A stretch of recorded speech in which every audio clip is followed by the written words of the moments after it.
খাৰুপেটাত এটা পথক কেন্দ্ৰ কৰি প্ৰচণ্ড মাৰপিটৰ ঘটনা সংঘটিত হয়। অভিযোগ মতে দৰঙৰ খাৰুপেটীয়া আৰক্ষী থানাৰ অন্তৰ্গত বৰঙাবাৰী গাঁৱৰ এখন পথত বৰষুণৰ ফলত সৃষ্টি হৈছে বোকাৰ। গাঁৱৰ একাংশ ৰাইজে পথটো মেৰামতি কৰিবলৈ যোৱাকালি ট্ৰেক্টৰেৰে বালি মাটি পেলায়। গাঁওখনৰ মুনছেৰ আলীৰ পৰিয়ালে পথৰ মাটি নিজ ঘৰত নি থকা অৱস্থাত একাংশ ৰাইজে বাধা প্ৰদান কৰে। একে গাঁৱৰে চাইফুল খণ্ডকাৰ নামৰ এজন লোকে নিশা নেপালী বজাৰৰ পৰা নিজ ঘৰলৈ আহি থকা অৱস্থাত মুনছেৰ আলীৰ ঘৰৰ সন্মুখত দলবদ্ধভাৱে আক্ৰমণ কৰে। চিঞৰ বাখৰ কৰাত ভাতৃয়ে আগবাঢ়ি বাধা দিবলৈ যোৱাত এজনে হাতত কামুৰি দিয়ে। আক্ৰমণৰ ফলত মূৰত বেয়াকৈ আঘাত পায় চাইফুল খণ্ডকাৰ। লগে লগে দুয়োকে খাৰুপেটীয়া সামূহিক স্বাস্থ্য কেন্দ্ৰত নি চিকিৎসা কৰা হয়।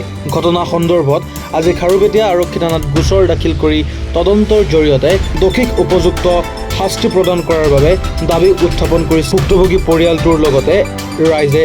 যোৱাকালি আমাৰ ঘৰৰ ওচৰেদি চৰকাৰী ৰাস্তা এটা আছে। এই ৰাস্তাখন খুব বেয়া হৈছে, মানুহ নচলা অৱস্থা হৈছে।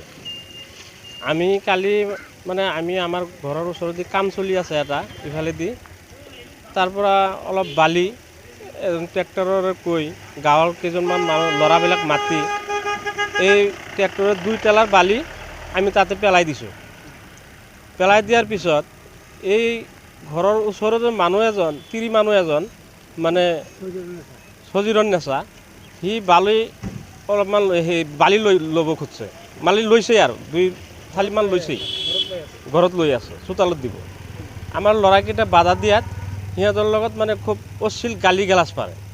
পাৰাৰ পিছত ময়ো তাতে গ'লোঁ। যোৱাৰ পিছত এইবিলাক গালি আপুনি কিয় পাৰি আছে, সিহঁতক ল'ৰাবিলাকক হেৰি কৰি দিলোঁ, তাতে খেদুৱাই দিলোঁ। আমিও তাৰ পৰা গুচি আহিলোঁ। অহাৰ পিছত আৰু এইফালেদি যিটো পানী জমা হৈ আছিল, এজন ল'ৰাই সেই সজিৰণ নেচাৰ অলপ এটা সৰু গাঁত আছে, ঠাণ্ডা আছে, ইফালেদি পানীটো নমাই দিলে। নমাই দিয়াৰ পিছত বহুত অশ্লীল বাহি কৈ থাকিল। তথাপি আমাৰ ল'ৰাকেইটাক মই তাৰ পৰা খেদি দিলোঁ। দিয়াৰ পিছত আবেলি মই বজাৰ কৰিবলৈ গৈছিলোঁ নেপালী বজাৰত। যোৱাৰ পিছত আহোঁতে 7টামান হ'ব, 7 বজাত তাৰ ঘৰৰ ওচৰেদি মোৰ ঘৰত যাব লাগে। যাওঁতে মই মানুহ কেইটামান দেখা পালোঁ। দেখা পোৱা নাই, সিহঁতে টৰ্চ মাৰিলে। মোৰ তাৰ ওচৰত যোৱাৰ লগে লগে মোৰ মুখত টৰ্চ লাইট এটা মাৰিলে। মাৰি দিয়াত মই ক'লোঁ, এই টৰ্চ কিয় মাৰিলে ৰাতি, বোকা ভিতৰত মই পৰি যাম, কি হৈছে, টৰ্চ কিয় মাৰিলে? এইবুলি কোৱাত এজনে মোক সাবটি ধৰিলে আৰু দুজনে মোক ঘুচা-ঘুচি কৰিব ধৰিলে। মই তেতিয়া হাল্লা লগাই দিলোঁ, চকুতে টৰ্চেৰে আঘাত কৰিছে। তাৰপিছত চিকিৎসা কৰিলোঁ। ৰাতিত আমি আৰু এজাহাৰ দিয়া নহ'ল। আমি আজি আহি খাৰুপেটীয়া আৰক্ষী থানাত এজাহাৰ এখন দাখিল কৰিলোঁ। এতিয়া বিচাৰোঁ, মই ন্যায়টো বিচাৰোঁ। এতিয়া বৰষুণ পৰি আছে, বৰষুণ পৰাৰ পিছত বোকা হৈছে, তাতে গাঁত চাত হৈছে বহুত। হোৱাৰ পিছত আমি তাতে আমাৰ যিটো কোৱাৰী পুখুৰী বা এইটো দলগাঁও যিটো ৰাস্তাৰ ঠিকাদাৰ কাম কৰি আছে, ইহঁতক কৈ পেলাই আমি 2 ট্ৰেক্টৰ 2 টেলাৰ মাটি লৈছোঁ। আমাৰ ঘৰৰ ওচৰৰে এজন সজিৰণ নামৰ মাইকী, তেওঁ তাৰ পৰা মাটিখিনি লৈ পেলাই তাৰ ঘৰৰ চোতালত দি আছে বা ইহঁতৰ ঘৰত লৈ আছে। লোৱাৰ পিছত আমি গাঁৱৰ ল'ৰাকেইটা গৈ তাতে তাক মানা কৰিলোঁ যে এইবিলাক মাটি আমি খুজি আনিলোঁ এইটো ঠিকাদাৰৰ পৰা, আপুনি ইয়াৰ পৰা লৈ ঘৰত দি আছে, কাৰণ আমি যিটো কাৰণে লৈ আহিছোঁ মাটিখিনি, এইটোতো আপুনি লৈ গ'লে আমাৰ ইয়াত মাটিয়ে নাথাকিব। এনেকৈ কোৱাৰ পিছত তেওঁ বহুত গালি গালাজ পাৰিছে, যিবিলাক ভাষা আমি মুখেৰে ক'ব নোৱাৰোঁ। মই চিঞৰ বাখৰ শুনিলোঁ, শুনাৰ পিছত সি আটা পাৰি আছে, তাক মাৰি আছে। মাৰাৰ পিছত মই দৌৰি গ'লোঁ তাৰ কাষত, যাই দেখোঁ সিহঁতে চবকেইটা তাকে মাৰি আছে। তাক দেখা নাযায়, চবকেইটা 6-7জন মানুহৰ তলত পৰি আছে। পিছত মই তাক উঠাই আছোঁ।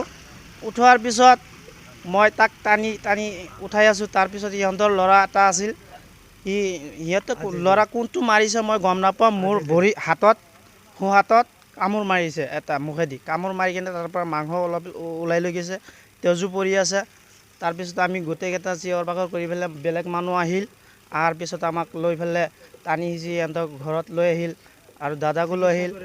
পিছত আমি তাৰ পৰা আহি কেনে ট্ৰিটমেণ্ট হৈ আহি তাতে পিছত আমি ৰাতি ঘৰত গুচি গ'লোঁ। ৰাতি বহুত সময় হৈ গ'ল।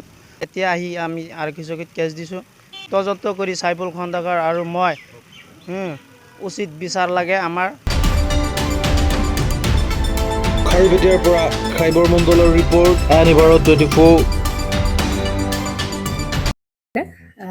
জুবিন গাৰ্গৰ গীতসমূহৰ ওপৰত আধাৰিত গানে কি আনে নামৰ এটা সুন্দৰ অনুষ্ঠান আপোনালোকৰ ওচৰলৈ আহি আছে অতি শীঘ্ৰে।